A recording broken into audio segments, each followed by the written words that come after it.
Okay, so we're dealing with dumb batteries again, so bear with me.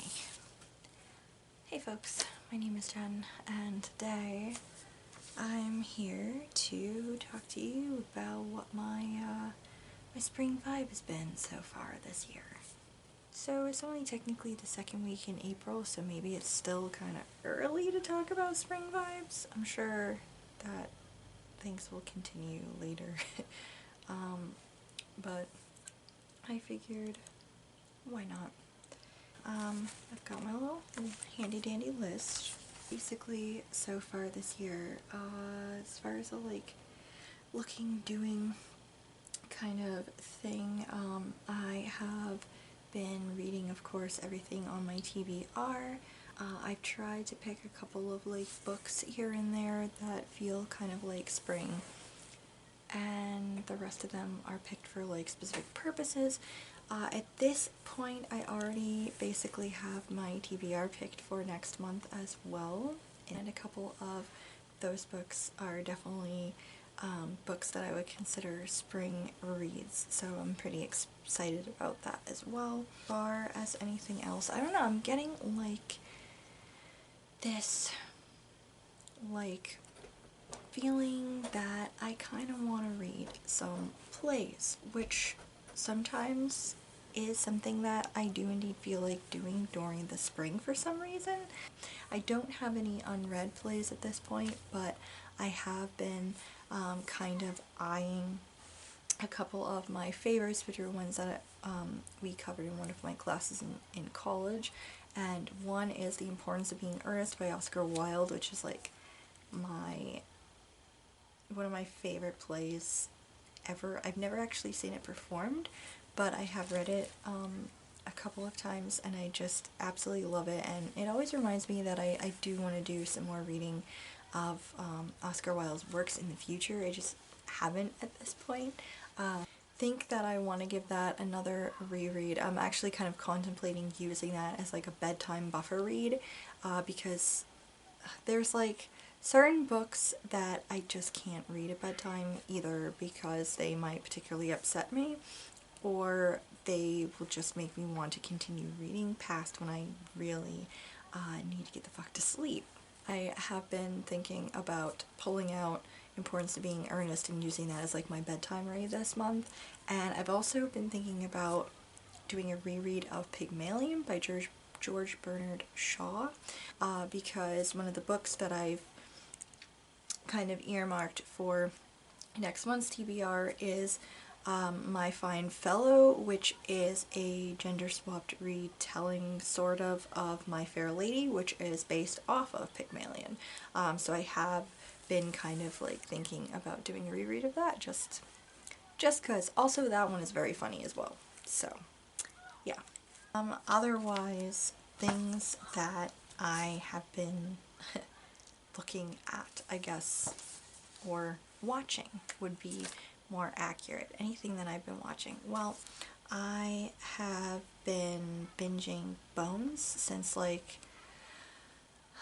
was it last month that I started doing that, or was it February? It was a little while ago that I started doing a rewatch of that, because I think originally when I first started watching it, I got I want to say maybe 6 seasons in or something, and then I just stopped. I saw that it was on Hulu and decided that I really desperately need to finish actually watching things that I start. This is a very bad habit of mine of never finishing shows. Something that I know bothers my husband sometimes. So I wanted to make myself actually finish watching Bones. I want to say I'm in season 3, but I think I'm almost done with season 3, or maybe I've just started season 4, but I think I'm somewhere around there. I've also taken to watching episodes of Rick Steves Travels Europe again. His show is definitely a comfort watch for me. It's something that I tend to reach for if I don't feel good, or if I don't know, sometimes I feel like everything in the world is awful and terrible, and there's no light at the end of all this disgusting tunnel that we're all in, basically. And then I just watch that show, and it reminds me, no, there's so much, you know, beauty in the world. There's so many cool things to see, and people out there, and everything's, it's fine, it's fine. So I've been kind of watching that off and on. I do still have, like, I had been making my way through the entire thing over the past like year or so, and I do still have technically a few videos left. Like, I think I have their outside of Europe videos to watch. Like, we've watched the Turkey ones. I think we just need to watch the others. And then there's also like the specials, the like holiday special ones. So they have like Christmas festivals and markets and stuff like that. But otherwise I think I've watched everything else. So at this point what I've been doing is I've just been going back to my favorite episodes here and there. Rick Steves is also just delightfully funny, and he honestly just seems to be like the kindest man. So I just like watching his videos anyway. He also has a podcast, but I haven't listened to that yet because I have 5 million podcasts that I'm listening to. Something else I've been watching, I have been trying to make my way through the new version of Fruits Basket that came out like a couple of years ago. I think there's 3 seasons out, I believe. I think there's only 3 seasons out. I don't know if it's complete now or what, but I am making my way through season 1 of that. So, stuff that I've been listening to, well, I've continued my listen of everything that I normally listen to. Mabim Bam and Taz being a couple of them, because the macros are ridiculous. I always have to tune in to catch like my other regular ones whenever they come out, so like Real Life Ghost Stories, Fresh Hell, and Vintage Homicide, and Once Upon a Crime. Also continued listening to True Crime Campfire. I actually caught up with that, except for, I think I have the episode that just came out, I think this week. I haven't listened to that yet. And then another one that I actually started listening to last month is Lore. And that's hosted by Aaron Mahnke, and it's like, he has a couple of different podcasts. He also has his Cabinet of Curiosities. It's just about like really odd things. I think most of them are about objects. I've only listened to a couple episodes. I don't think I like the structure as much as Lore, but it's still kind of interesting. And then he also produces for American Shadows, which talks about like the darker bits of American history, and I've listened to like 4 episodes of that so far, and that's pretty interesting too. But the one that I basically binged my way through was Lore, and that covers like folklore, and basically the history of where our folklore comes from, and heavily with American folklore, but he also does like international stories as well. That was very interesting, and at times kind of upsetting, but I also found a lot of interesting topics. Like, he dipped very heavily into the spiritualism movement, and what was really interesting about that was he mentioned she was like this kind of psychic figure in Vermont history. What is she? Sleeping Lizzie? Something like that. She'd like fall asleep and she'd dream about things, and she'd be able to locate like missing people and stuff like that. It was through her dreams. It's really cool. And what's funny is a Howard Frank Mosher book that it's on my nightstand of shame right now, but I started reading it last year. It's Fall of the Year, and they actually talk about that a lot, which that was just like a very funny thing. I'm sorry, I don't know who the hell is shooting or what they're doing, but that was loud. As far as like music goes, I have been listening to more folk music. That is honestly something that I do, I think, a lot more of in like the spring and summer, because that's just the vibe that I feel about like spring and summer. It's been listening to more of that. There's been a couple of like playlists on Spotify that I've been listening to see if I can find any more artists that I might be interested in. Of course, I've did an entire listen to the discography of Monsters and Men, who I love. My favorite album still is definitely My Head is an Animal. That was my introduction to them, and it is still my favorite album of theirs. So I've been listening to them. Sorry, there's kids in the park outside. And other than that, yeah, it's been like Aurora. Aurora's another one. Actually, I can listen to Aurora at any time of the year, to be honest. Her voice is just freaking angelic, and she's hilarious. But I've just been really diving deep back into her music. She recently came out with more, so I'm listening to that as well. And I could just honestly listen to like Runaway. I could listen to that like on repeat pretty much. Also, I think I talked about him last month, but it was Noah Kahane. I'm gonna fuck up his name. I really need to look up how it's pronounced. He is a New England musician, and I've still been listening to his music, and Stick Season is also one that I have on repeat a lot. And moving along with that is also Hang On Little Tomato by Pink Martini. I feel like I've talked about that song before. It's kind of like a jazzy little song, and it's adorable. It was a song that was on a list of music that Zoe Washington, in the book From the Desk of Zoe Washington, she is introduced to a playlist basically, and I listened to all the songs that were on the playlist, and that was definitely my favorite of them all. And so I've kind of had that on favorited on my Spotify since then, and it's just a very like comforting song, so I've also been like listening to that a lot as well, and it makes me like happy. It's on my cheer up playlist on Spotify. And then I have been continuing my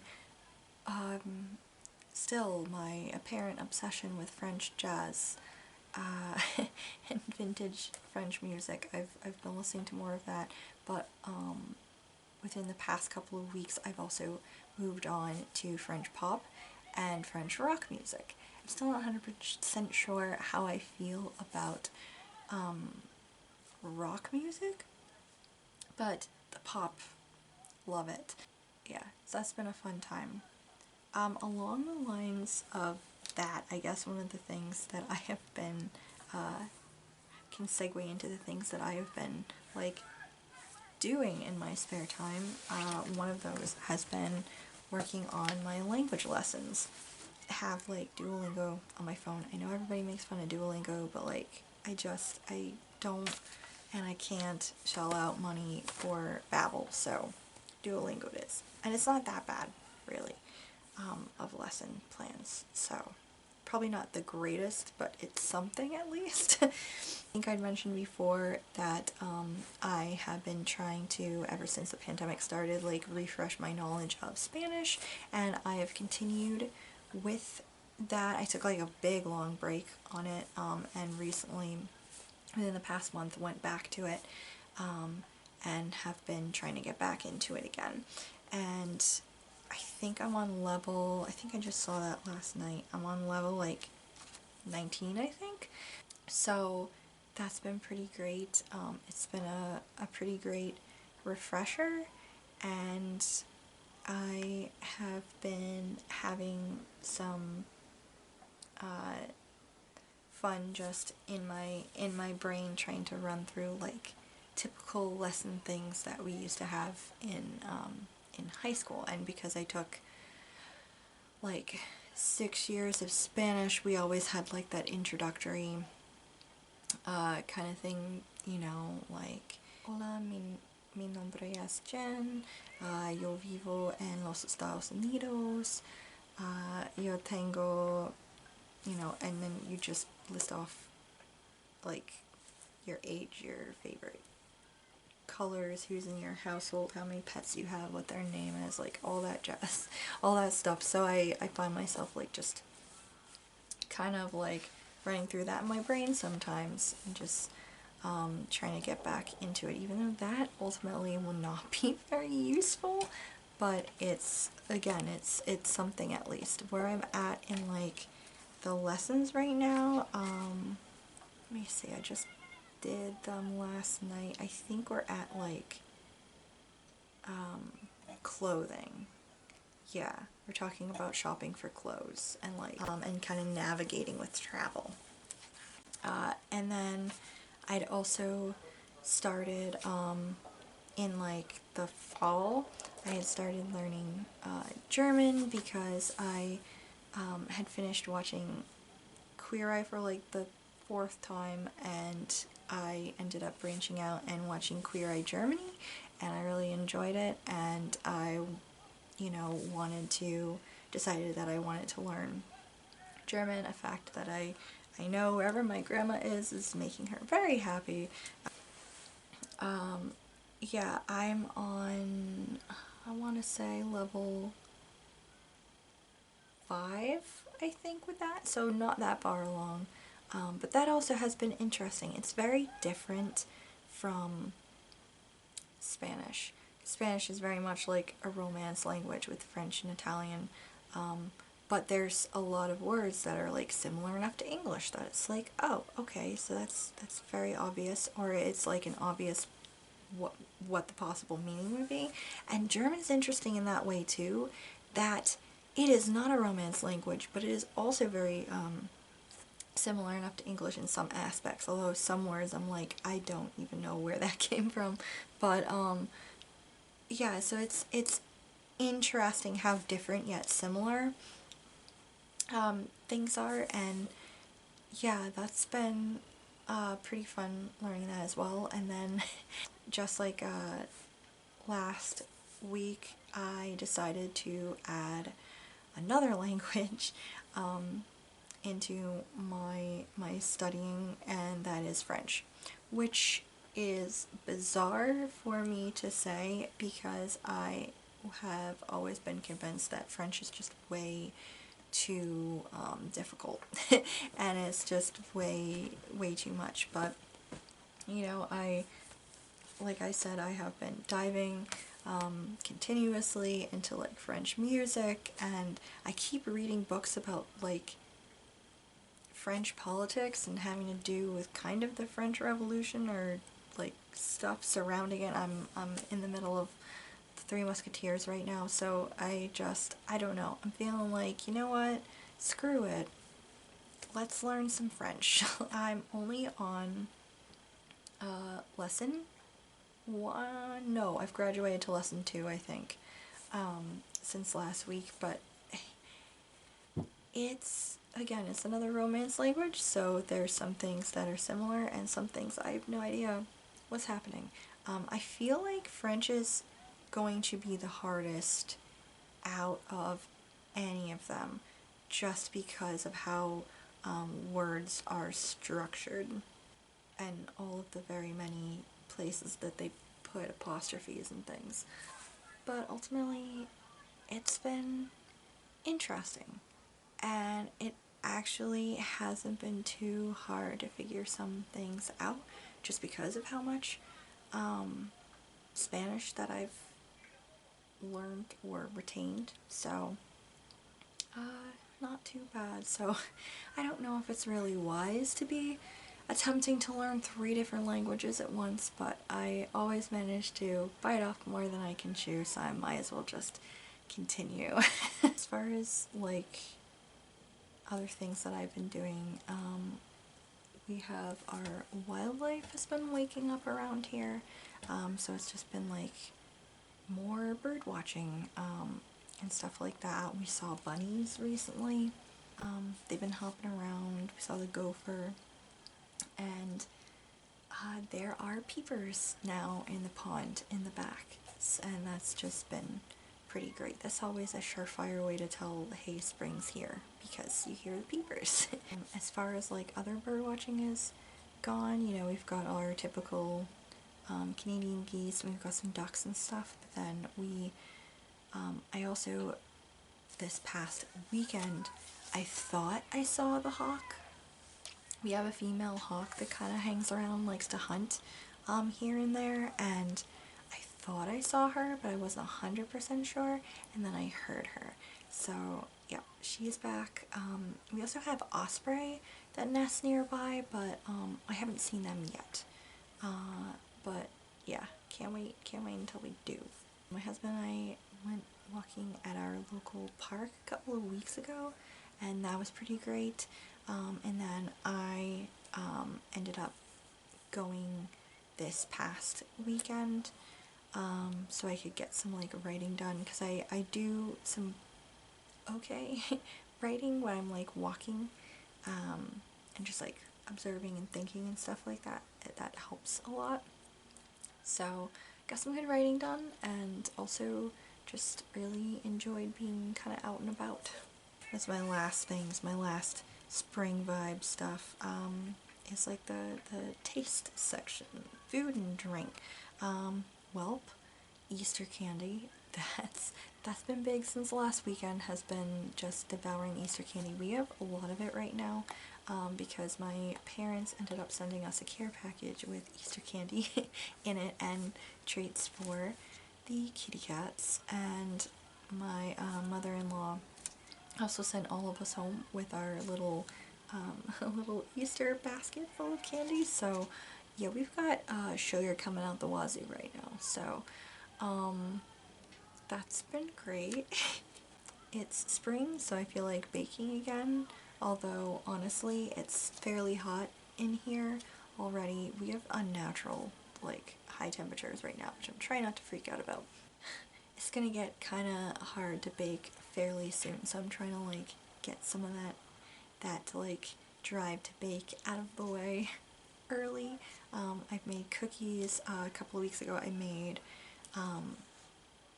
you know, just straight up peanut butter chocolate chip cookies, and then for Easter I ended up making these cookies, which are lemon herb cookies, and they have like rosemary in them, which is pretty great. Otherwise, things I've been drinking, well, we've been making lemon water again, which is something we like to do in the spring and summer. I've been drinking like these bubbly, like, I guess flavored tonic waters, and caramel lattes have been the thing I've been getting, iced caramel lattes from Dunkin'. The last thing I've been into recently, so this has been basically since our like get together with friends, but some of us brought like stuff to make little like drinks or shots and stuff like that, and something that I brought was, I call them peanut butter and jelly shots, basically, and it's grape juice, and then you put Screwball in it. It's peanut butter whiskey, and it basically tastes like an alcoholic peanut butter and jelly sandwich, and that's been pretty great too.